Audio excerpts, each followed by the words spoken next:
previously during the investigation. These puppies are making me go to another town in the boondocks again. I didn't think you'd keep me waiting in the rain for so long. Welcome to Greenville. I'm the sheriff, George Woodman. Call me George. There's definitely something in this town. Do you feel it, Zach? My coffee warned me about it.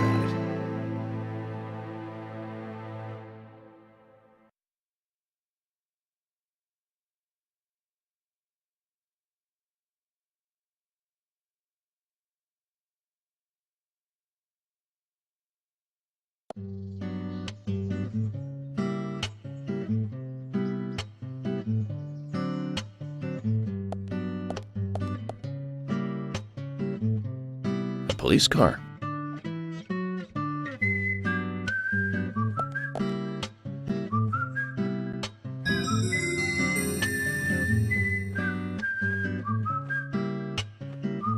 So we have King George to thank for preparing a car for me.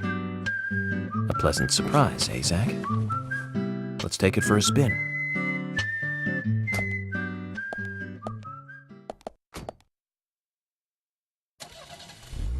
I have to tell you, Zach, this place simply amazes me. The keys were left on the front hood, and nobody stole the car. Values. This town has what the country needs. Values. Let's head over to the sheriff's department.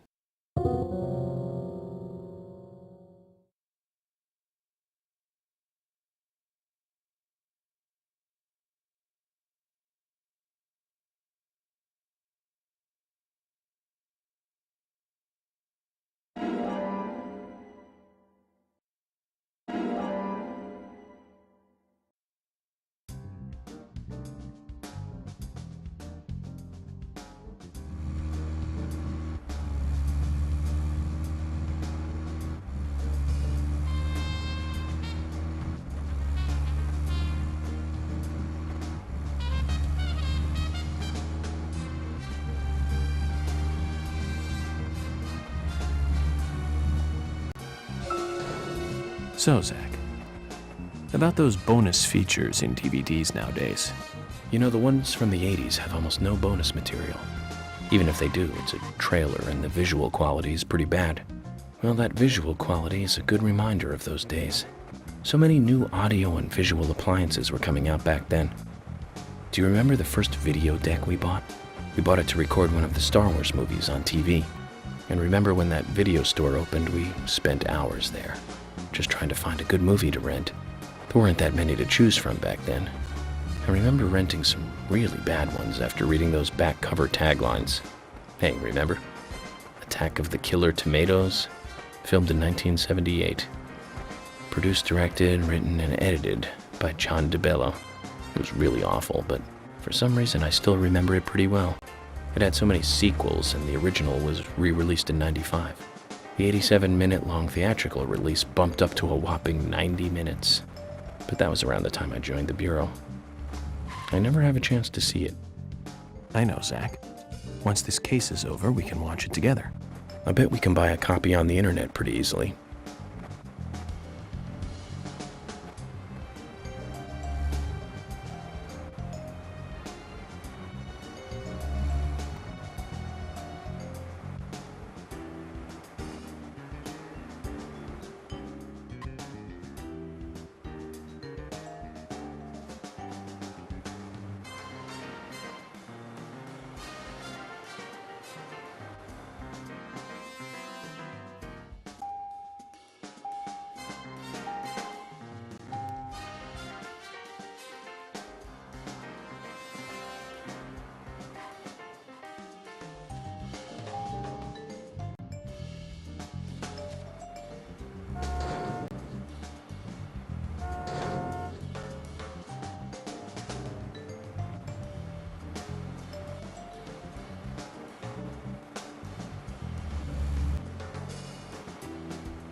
That's one fine building for such a small town.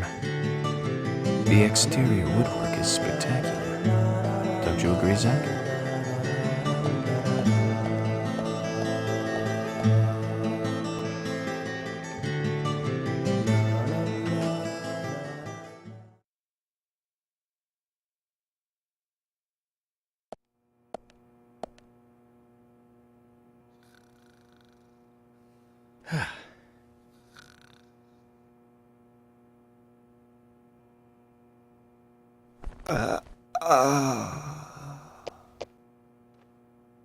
Pleasure to meet you, Agent Morgan.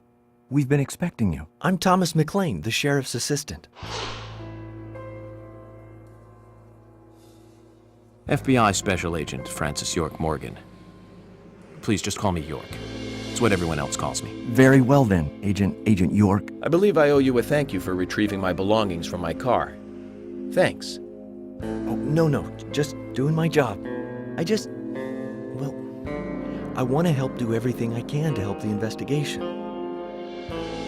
I just can't believe Anna was murdered. She was such a bright and lovely girl. Did you know her well? Well, no, not really. But it's a very small town. I'm sorry.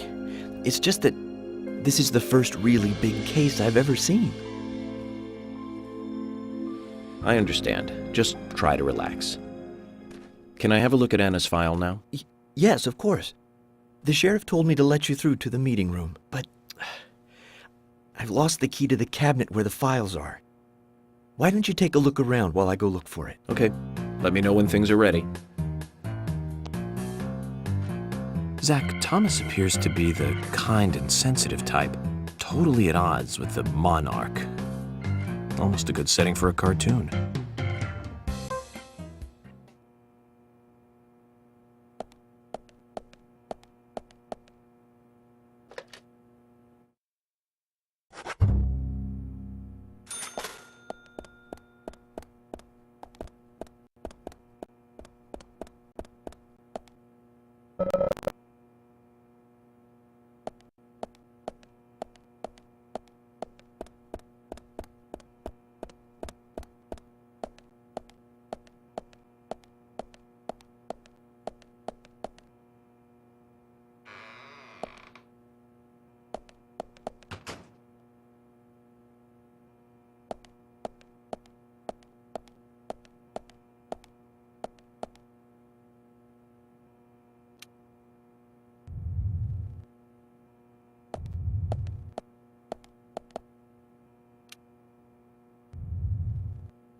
You found the key.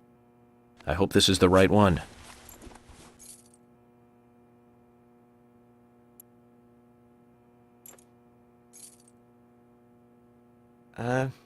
You found a Siberian chipmunk this time, have you? Sorry, wrong key. A Siberian chipmunk?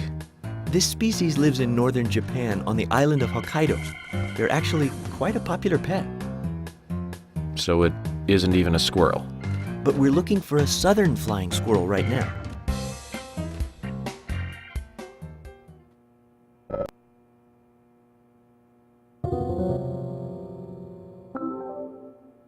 You found the key. That's the right one?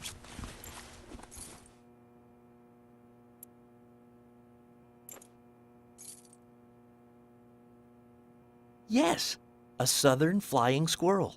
Thank you so much. I'll bring the files right in, so please go to the meeting room. Okay, I'll be waiting for you. Well, Zach, we just got here and we've cracked a big case already.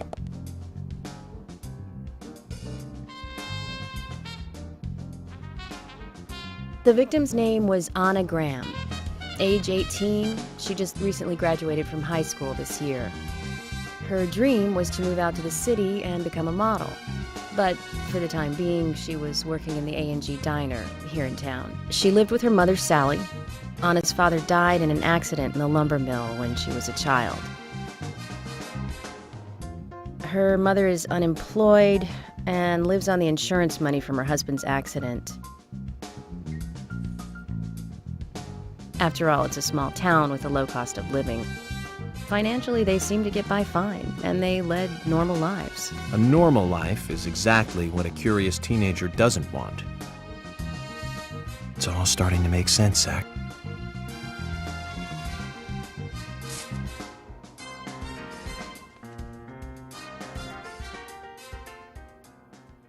City folk, huh?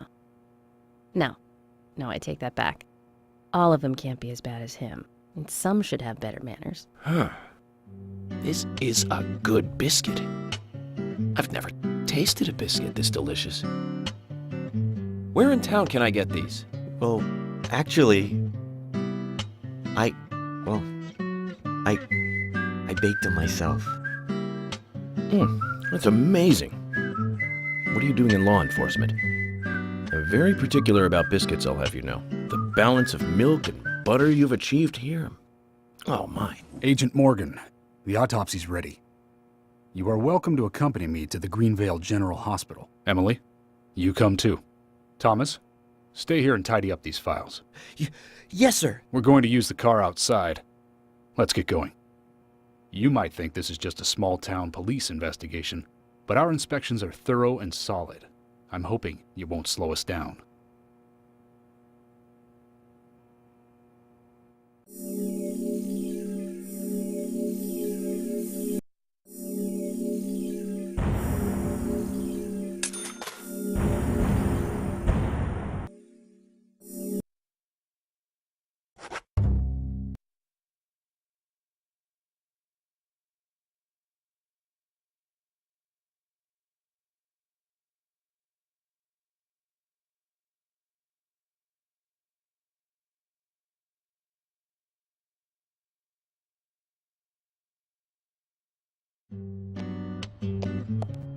The Greenvale General Hospital is down the road by the lake.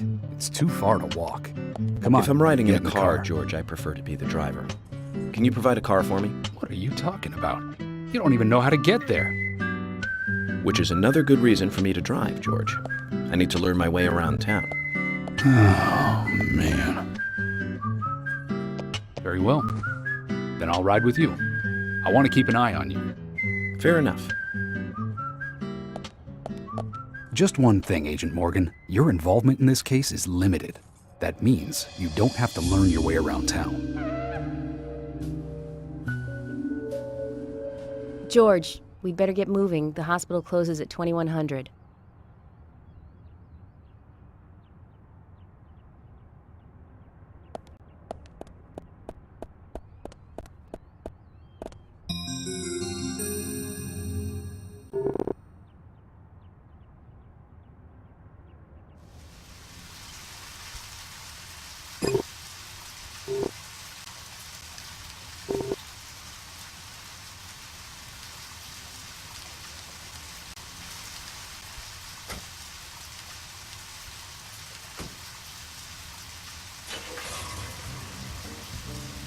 Agent Morgan, get us there quickly, but drive within the speed limit. Just because you have a badge doesn't mean you can drive like a maniac. George, what are you, his mother? We just need to get the autopsy results. Agent York isn't accustomed to the town yet. Give him a little slack.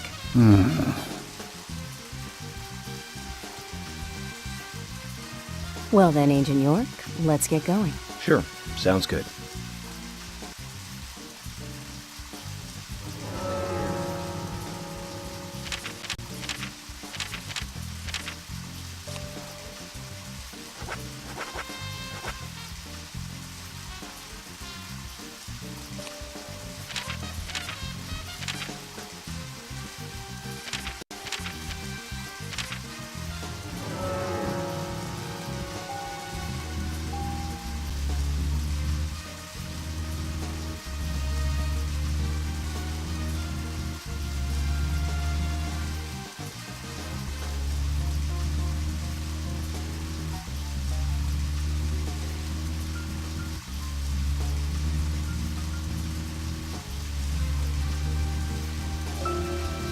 Agent Morgan, I can't help noticing you prefer to work alone.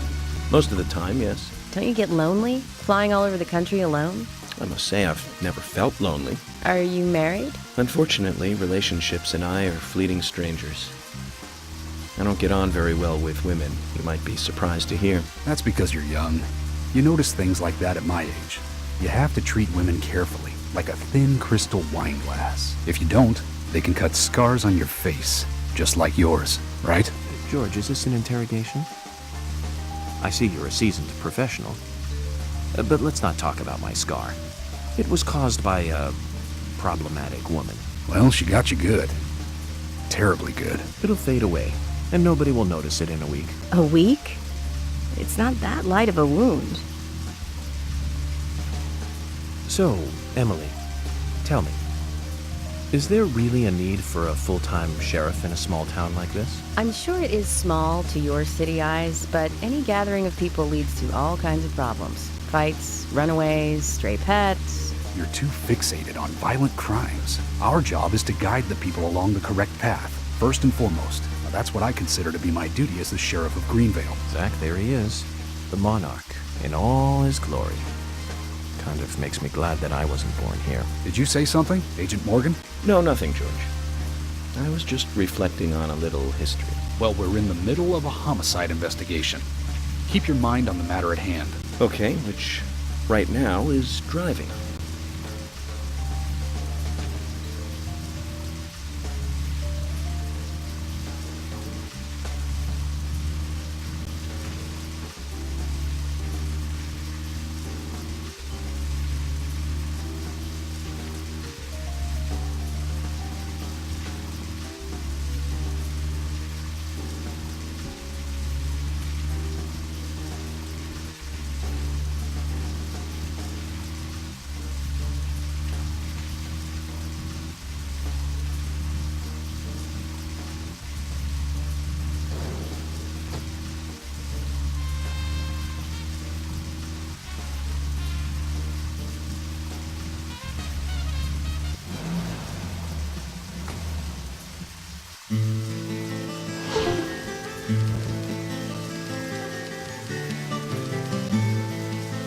That's a pretty big hospital. I guess they wanted to be ready for town-wide food poisoning? No, it's another leftover from the town's prosperous slumber days. Hard to imagine now, though, isn't it? My mother always talked about how energetic this town used to be. Almost like a gold rush, she used to say. Impressive. But the hotter the fever, the faster it cools. And so now there's hardly anyone left to use this place. It pains me to watch my hometown lose so many citizens. Beyond your understanding, I'm sure. Yes, I'm sorry to say that it is. Indeed. That's why this case is our problem. There really isn't any need for you to get too involved.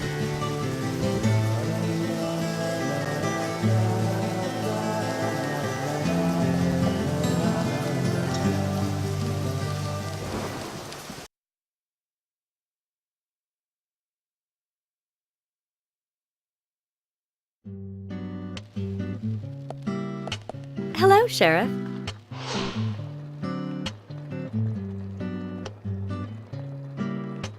Hi there, Fiona. We're here to see Usha. Do you know where he is? I think Dr. Johnson is in the computer room. A computer room? In a hospital? Nice to meet you, Mr. FBI agent. The computer room is where our employees share a computer. Very nice to meet you, too. I'm FBI Special Agent Francis York Morgan. But how did you know I was FBI? Easy. None of the police in this town wear cologne. Besides, that scar on your face is the biggest rumor in town. Rumors get exaggerated as they spread, even in the countryside. What's that you're reading, if I may ask? You haven't heard of this yet? It's a recent bestseller mystery. It's set in the U.S., a small traditional North American town close to the Canadian border. A peaceful, traditional place. However, that peaceful town is shattered by a terrible crime. The murder of a local girl. And that incident causes grief and sadness to everyone in town. But everyone feels the seditious, heinous evil still lurking, alive. Yes, much like the situation right now here in Greenvale. Fiona, don't say that. Sorry, I shouldn't have said that. With Anna dead and all. Don't worry. Books are written to entertain, and it's good you're enjoying it. What we're faced with here is a terrible crime committed in a real world. Much different from that of a novel. So there's no need to apologize. Thank you, Agent York.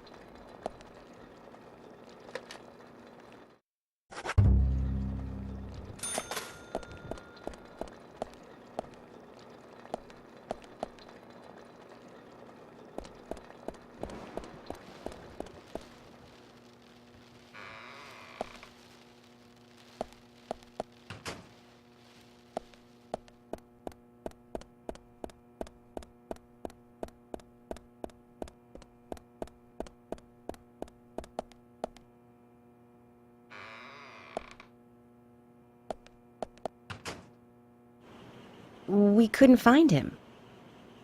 Fiona needs to check her information. No, I don't think so.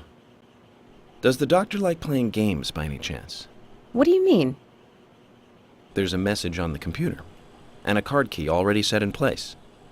The king passes the rook and meets the bishop. The knight takes a pawn along for the queen. What does that all mean? It's a simple puzzle. Zach, let's take him up on his challenge. You can do this, right?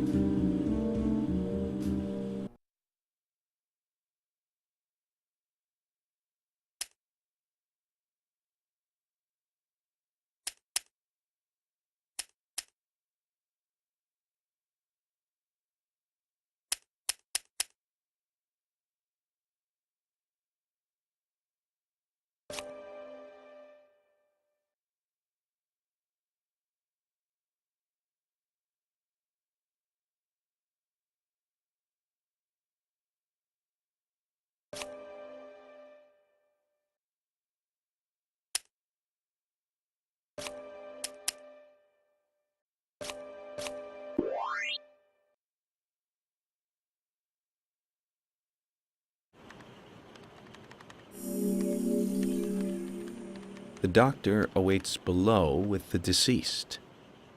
Another code? But there's nowhere to insert a password. More games. I'm going to get Fiona to call Usha up here right now. No need, George. The message appeared with the card key. It's telling us where to use it. This is not the time to be joking around, Agent Morgan. Dr. Usha is below with the deceased. With Anna. Below being underground, I take it. Simple. Simple. Then it's time to meet the mischievous architect of this little game. Nah.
Usha, sorry to keep you waiting. Ah, you made it. Let's get started, shall we?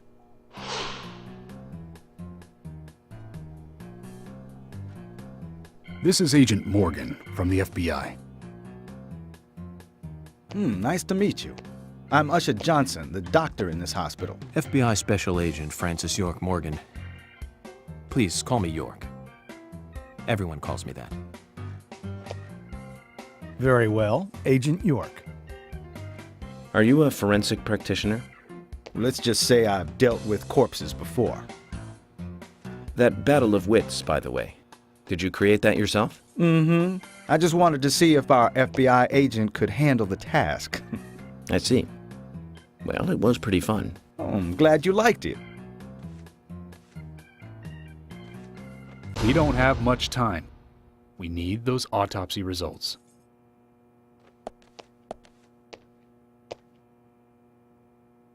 Next time, try challenging us without obstructing an investigation.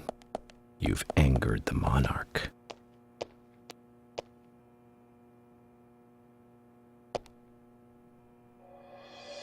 From the onset of rigor mortis, the stiffening of the muscles, the time of death is estimated to be between 20 and 2200 hours.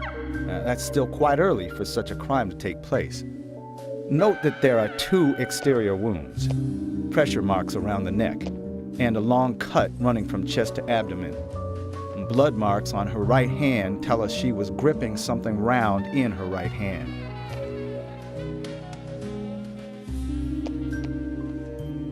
Her skull is also fractured, but that is unrelated to the cause of death. It probably happened to her after she was killed.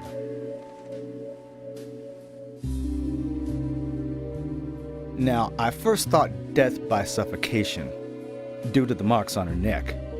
But after further investigation, I now have a different conclusion.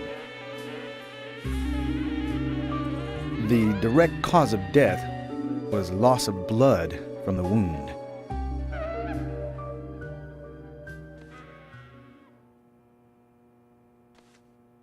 Which means... She was cut up while she was still alive.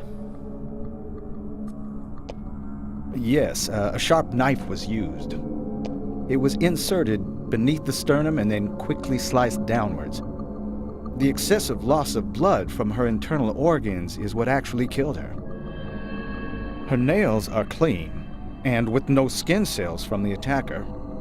She also doesn't appear to have been bound nor badly beaten. She was apparently killed without resistance. The most tragic thing, however, was that she was unable to speak her story to anyone who could hear her cries.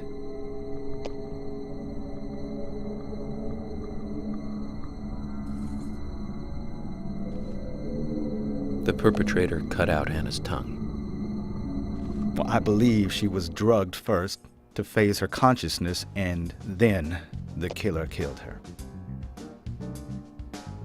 Now, the killer most likely has a deep, traumatized past concerning women.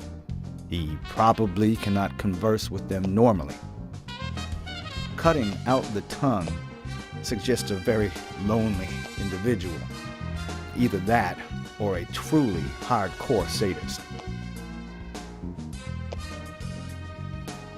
He must get off on watching women suffer, especially when they can't answer back. Now, he watched as the blood pumped from her body, as she gradually grew cold.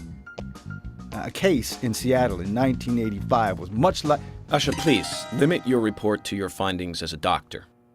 Criminal profiling is my job. You're wrong, also. Anna died fully, deeply, painfully aware of what was happening to her. But, Tell me, what time did it stop raining on the night Anna was killed?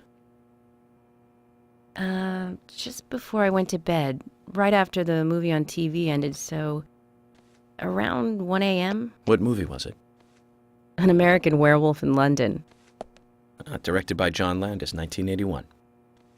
So the rain stopped, accompanied by the ending song, Blue Moon. George, would you mind if I examined Anna myself? What more do you hope to find? I'm sure I mentioned that I have a personal interest in cases like these.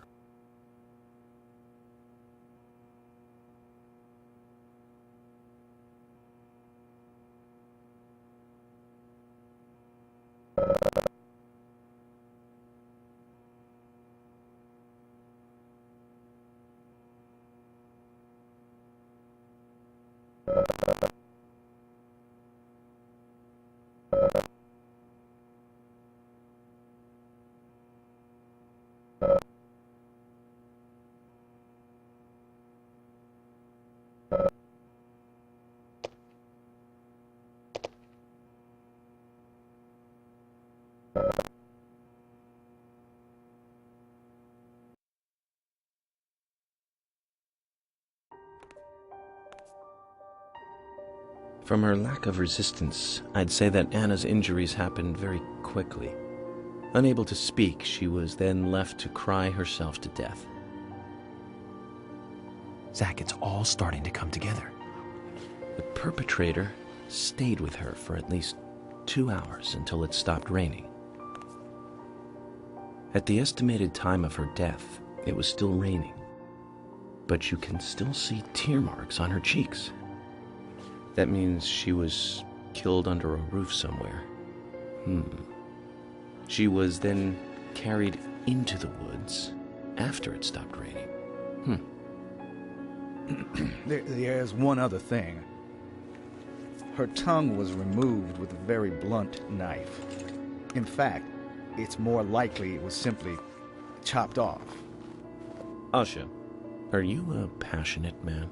Well, not particularly, but I am man enough should the moment call for it. George, how about you? I'm very passionate. Yes. Especially when it comes to women. But I don't see what that has to do with anything. George, the perpetrator is just like you. He's passionate about women. He's a passionate kisser. This was a kiss of death.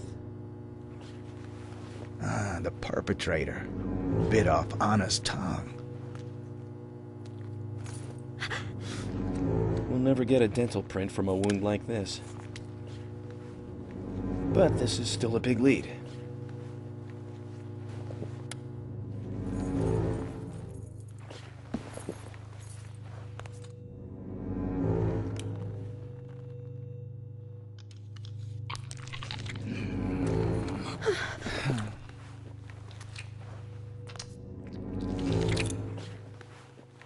Jackpot, Zach. A shame, but our old-time all-American sightseeing tour just came to an end. This case is now under the jurisdiction of the FBI. I'm assuming command. I'll need you to assist me in the investigation. What in the hell do you mean, Agent Morgan? I know I said I was passionate, but you can't think I did this. That's not why I'm assuming command, George. You're a suspect just as much as every other passionate man on Earth. Let me show you something.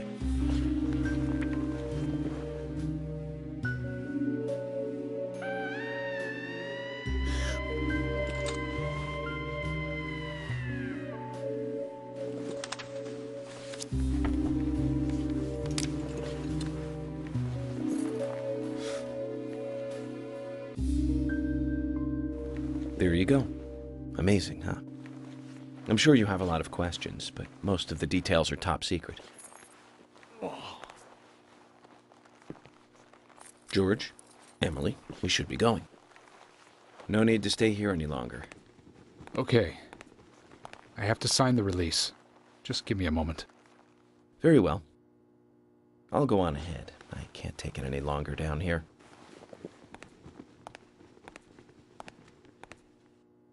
Bishop takes queen. His rook takes your queen. Then your knight takes rook. And checkmate. Huh?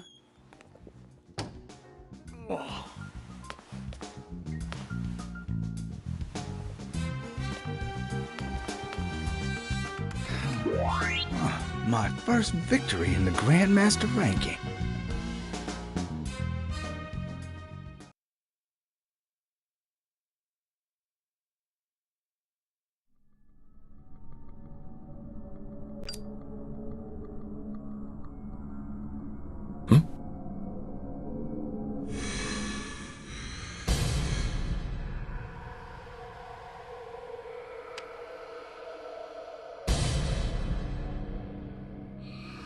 Zach, they're here.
Amazing.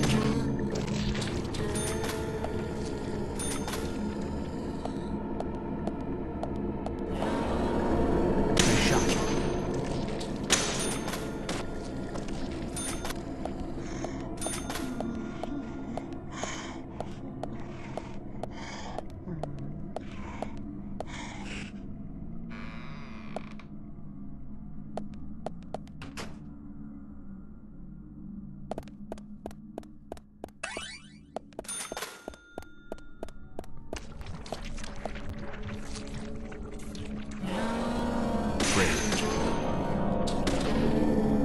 Great. Bullseye. Nice shot.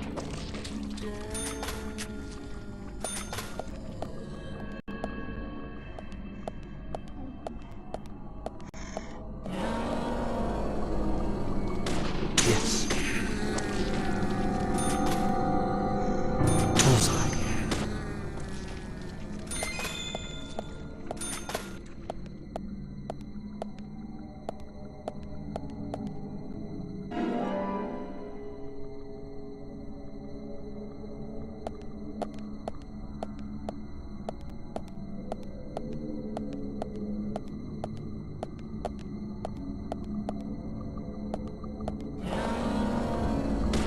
Great.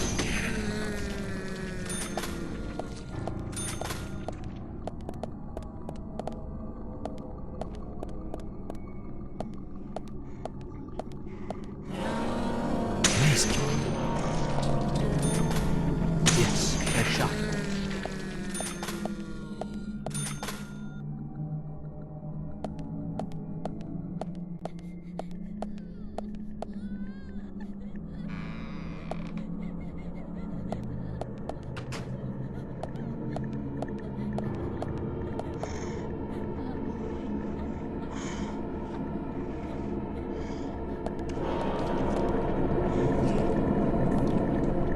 Bullseye. Nice shot.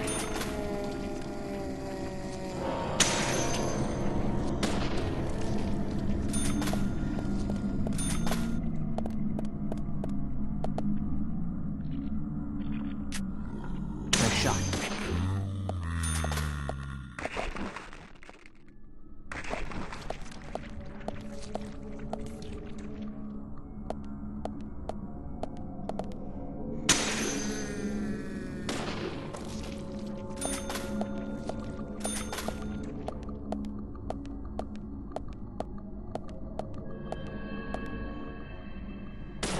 Nice shot.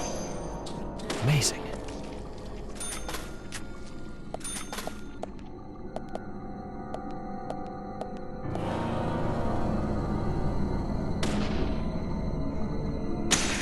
Nice shot.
Amazing.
Bullseye.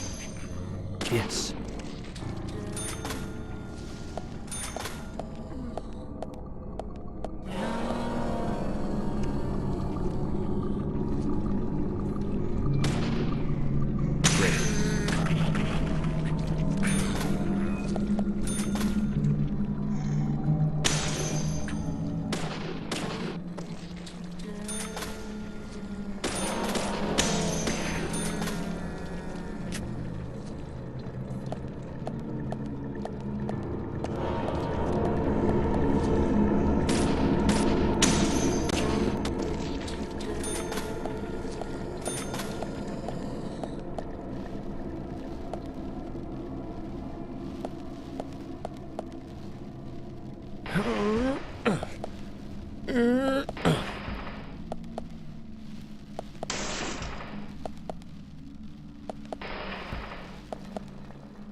Here! Over here!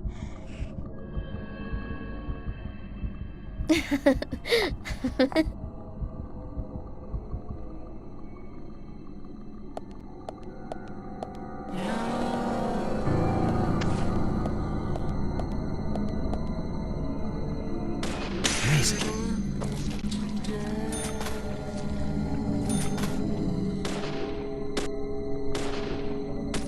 Nice shot. Great.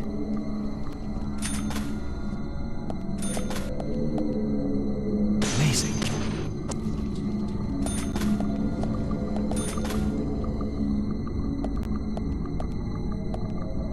Nice shot. Amazing.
Huh?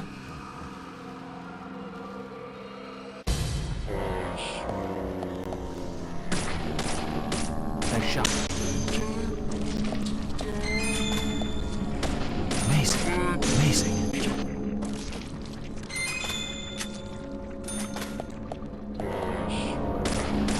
Amazing. Great.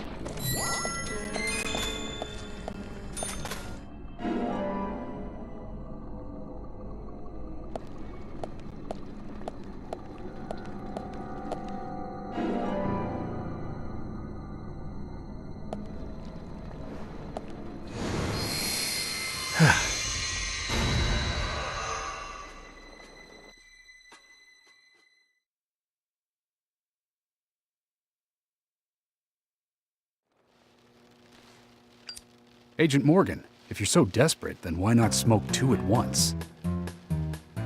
It...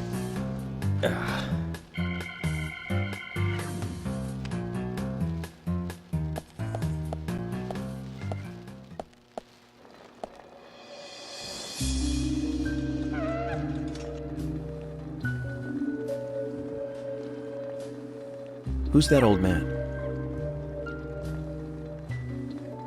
That's Harry. Harry Stewart. One of the bigger problems around here.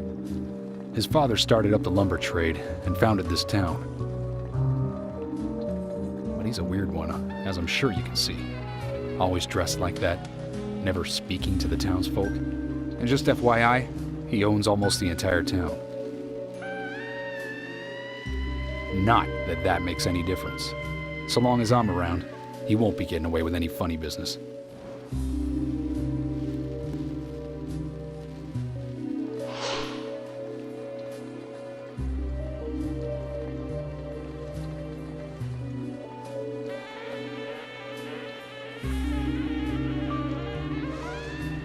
Mr. Francis York Morgan, haste won't lead you to what you seek. Keep your eyes focused on your footing as we speak. So says Mr. Stewart. Nice to meet you, too. How did you know my name?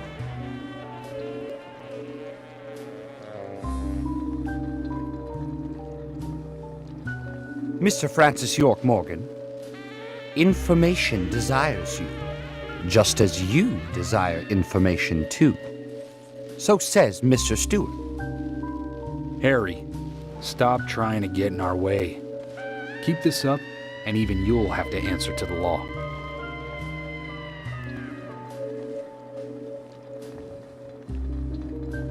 Mr. Francis York Morgan, with each rain our town goes mad. To our disdain, unpreventable, so sad. So says Mr. Stewart. Thanks for the warning.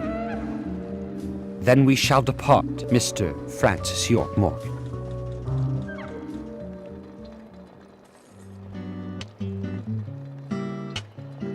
That's how he always is. Always spouting that nonsense. Don't give it any thought. It's all gibberish. Emily here. Uh-huh. Oh. Okay, thank you, Thomas. Agent York, we've contacted the first witnesses to the crime scene. You can interview them where they found the dead body. Excellent. I was just about to ask if you could take me there.